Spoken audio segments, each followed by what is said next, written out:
ખબર ગુજરાતમાં વાત કરીએ તો અમદાવાદના સાણંદમાં એનઆઈએનું ઓપરેશન જોવા મળ્યું. મદરેસામાં કામ કરતી શંકાસ્પદ વ્યક્તિની અટકાયત કરવામાં આવી છે. આ વ્યક્તિ જૈશ એ મોહમ્મદ સાથે સંકળાયેલા હોવાની માહિતી મળી રહી છે. મળતી માહિતી પ્રમાણે અમદાવાદને અડીને આવેલા સાણંદમાં મદરેસામાં કામ કરતો આ શખ્સ જે છે તેની એનઆઈએ અટકાયત કરીને પૂછપરછ હાથ ધરી છે. આતંકી સંગઠન જૈશ એ મોહમ્મદ સાથેના કનેક્શનને લઈ શંકાસ્પદ વ્યક્તિની પૂછપરછ હાથ ધરવામાં આવી રહી છે. સૂત્રો પાસેથી મળતી માહિતી પ્રમાણે છેલ્લા ઘણા વર્ષોથી આતંકી સંગઠનના મૂળ ક્યાંક ઓનલાઈન પ્લેટફોર્મ પર ડાયવર્ટ થયા છે, જેમાં ખાસ કરીને કેટલાક ખાસ ગ્રુપ બનાવીને એમાં લોકોને અલગ અલગ મોડ્યુલમાં વિચારધારા સાથે જોડીને ત્યારબાદ તેમને આતંકી સંગઠનના વિચારમાં જોડી દેવામાં આવતા હોવાની અનેક બાબત સેન્ટ્રલ એજન્સીઓને મળી હતી. એ બાબતે અગાઉ પણ ઘણી વખત તપાસમાં ઓનલાઈન પ્લેટફોર્મથી જોડાયેલા આતંકીઓની કડી એજન્સીઓને મળી હતી. ત્યારે અમદાવાદ જિલ્લાના સાણંદ પાસે આવેલા એક મદરેસામાં નોકરી કરતા આદિલ નામની એક વ્યક્તિએ જૈશ એ મોહમ્મદ નામના આતંકી સંગઠન સાથે જોડાઈ ગઈ હોવાની વિગત સેન્ટ્રલ એજન્સીને મળી હતી. પછી શું છે, જેના આધારે અમદાવાદ જિલ્લા પોલીસની મદદ લઈ અને મોડી રાતે તેની અટકાયત કરવામાં આવી છે. ગ્રામ્ય પોલીસ દ્વારા ગઈકાલે મોડી રાત્રે સાણંદના ચીખલા ખાતે આવેલું આ જે મદરેસા છે ત્યાં રેડ છે તે કરવામાં આવી હતી. આદિલ વેપારી નામનો એક જે યુવક છે કે જે મૂળ વિરમગામનો રહેવાસી છે અને તે અહીં ભણાવતો હતો. થોડા સમય પહેલાં જૈશ એ મોહમ્મદ સાથે સંકળાયેલા આતંકીની ધરપકડ કરી હતી ને તેમાં આ જે આદિલ છે તેનું કનેક્શન સામે આવ્યું હતું, જે બાદ આ એનઆઈએ દ્વારા કાર્યવાહી જે છે તે કરવામાં આવી હતી. હાલ પોલીસ દ્વારા અહીં ચુસ્ત બંદોબસ્ત છે ગઈકાલે રેડ દરમિયાન કેટલાક દસ્તાવેજો જે છે તે અહીંથી કબજે કરવામાં આવ્યા છે. એનઆઈએને શંકા છે કે આ આદિલ સાથે અન્ય કેટલાક યુવકો છે તે પણ ભૂવાને લઈને અનેક ઘટનાઓ સામે આવી ત્યારે સુરતના પાલ વોકવે પર ફરી એકવાર ભૂવો પડ્યો છે.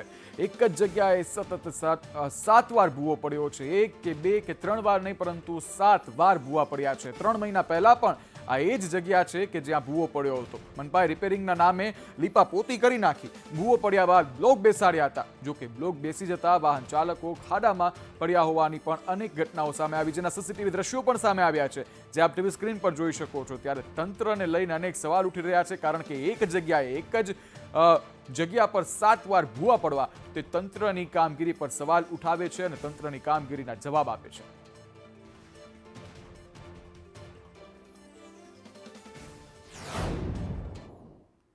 ત્યારે ગાદીનો વિવાદ ગાજ્યો છે, ત્યારે સત્તાધારની જગ્યાના વિવાદમાં હવે મોટો ખુલાસો થયો છે. આપા ગીગા વંશજના મોટા ભાઈ સંવંતનો ખુલાસો જોવા મળી રહ્યો છે. તેઓએ કહ્યું કે નીતિન ચાવડાએ પૈસાની માંગણી કરી હતી, રૂપિયા 2 કરોડની માંગણી કરી હતી, પૈસા ન આપ્યા એટલે બદનામ કરી રહ્યા છે. ત્યારે બાપુ પાસે પૈસા પડાવવા માટે પત્રો પણ લખ્યા છે. 2019થી પત્રો લખી રહ્યા છે. વધુમાં તેઓએ કહ્યું કે હજુ નીતિન ચાવડાને તક આપીએ છીએ. નીતિન ચાવડા સામે કરીશું, જો નીતિન ચાવડા આ તક જે છે વેડફશે તો તેમની સામે કાયદાકીય કાર્યવાહી કરવામાં આવશે.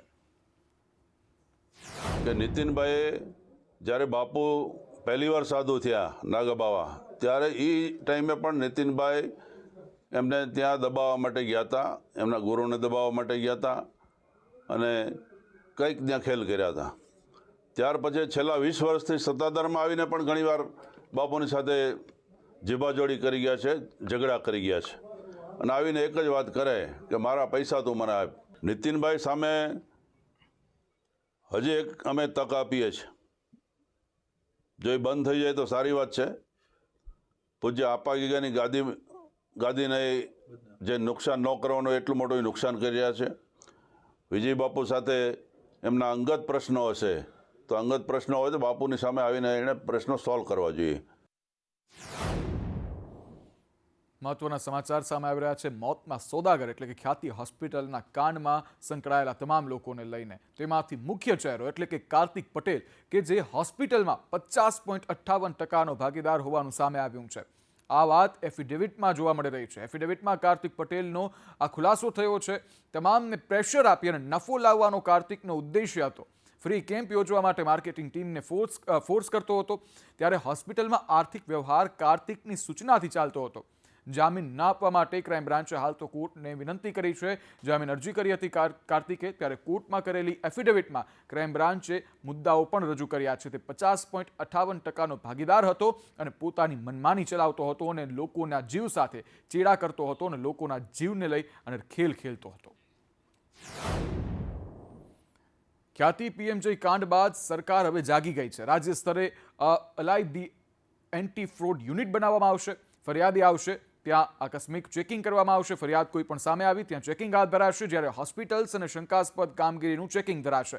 ત્યારે કેન્સરની કેટલીક ટ્રીટમેન્ટ માટે ટ્યુમર બોર્ડનું સર્ટી ફરજિયાત લેવાનું રહેશે. SHA દ્વારા ઓનલાઈન પોર્ટલ વિકસાવાશે, જ્યારે હોસ્પિટલોએ ઓપરેશનની સીડી દર્દીઓને આપવી ફરજિયાત રહેશે.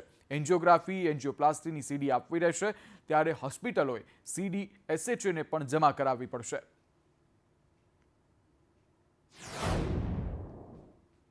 ત્યારે સંદેશ ન્યૂઝે સવાલો પૂછ્યા અને સવાલો સાંભળી જવાબ દીધા વગર સંજય પટોડિયા ભાગી ગયો.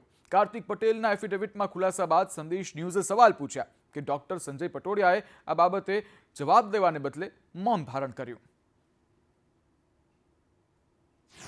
કાર્તિક પટેલ તમને પ્રેશર કરતો હતો? સંજયભાઈ, તમને પૂછું છું, કાર્તિક પટેલ તમને પ્રેશર કરતો હતો? સંજયભાઈ, તમને પૂછું છું. ત્યારે મહત્વના સમાચાર સામે આવી રહ્યા છે. મહાઠગ ભૂપેન્દ્ર ઝાલાને લઈને કે જેની આગોતરા જામીન અરજી કોર્ટે ફગાવી દીધી છે. કેસની તપાસ ચાલુ હોવાથી જામીન ન આપી શકાય તેવું કોર્ટનું કહેવું છે. કોર્ટે વધુમાં કહ્યું છે કે કેસની ગંભીરતા જોતા આરોપીને જામીન ન આપી શકાય. ભૂપેન્દ્ર ઝાલાને ગ્રામ્ય કોર્ટે રાહત આપવાનો ઇનકાર કર્યો છે.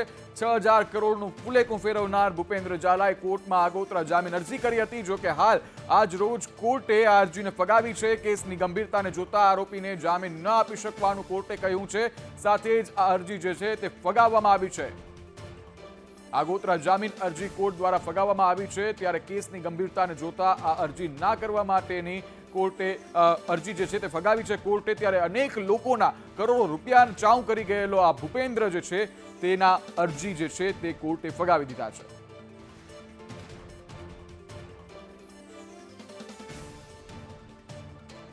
ત્યારે આ મહાઠગ ભૂપેન્દ્ર જે 2 વર્ષમાં 30 થી 35 કરોડની સંપત્તિ ખરીદી ચૂક્યો છે. સરકારે અમદાવાદ ગ્રામ્ય કોર્ટમાં સોગંદનામું રજૂ કર્યું છે. પ્રાથમિક તપાસમાં 304 કરોડના નાણાકીય વ્યવહાર મળી આવ્યા છે. ત્યારે ભૂપેન્દ્રસિંહે ગ્રામ્ય કોર્ટમાં આગોતરા જામીન અરજી કરી છે. જો કે હાલ કોર્ટે આગોતરા જામીન અરજી જે છે તે નામંજૂર કરી છે.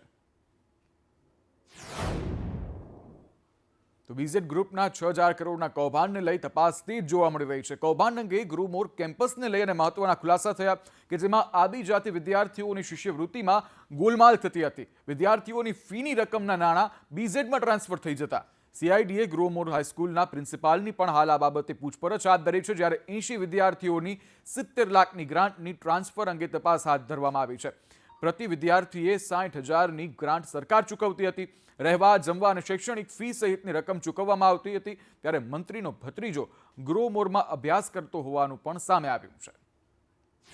CID દ્વારા જે ટેલેન્ટ પૂલ સ્કીમ શાળામાં ચાલી રહી છે એ બાળકોની વિગત માંગવામાં આવી હતી, જે ગઈકાલે મેં એમને જમા કરાવી છે. એમાં બાળકોના કેટલી સંખ્યા અને અત્યારથી જે આ સ્કીમ ચાલુ હતી એ વિશેની કેટલીક માહિતીઓ એમને માગી હતી, જે જમા કરાવવા ગયા હતા. કઈ સ્કીમ હતી અને ટેલેન્ટ પૂલ સ્કીમ છે જે ST વિદ્યાર્થીઓ માટે સરકારશ્રી દ્વારા કરવામાં આવી છે.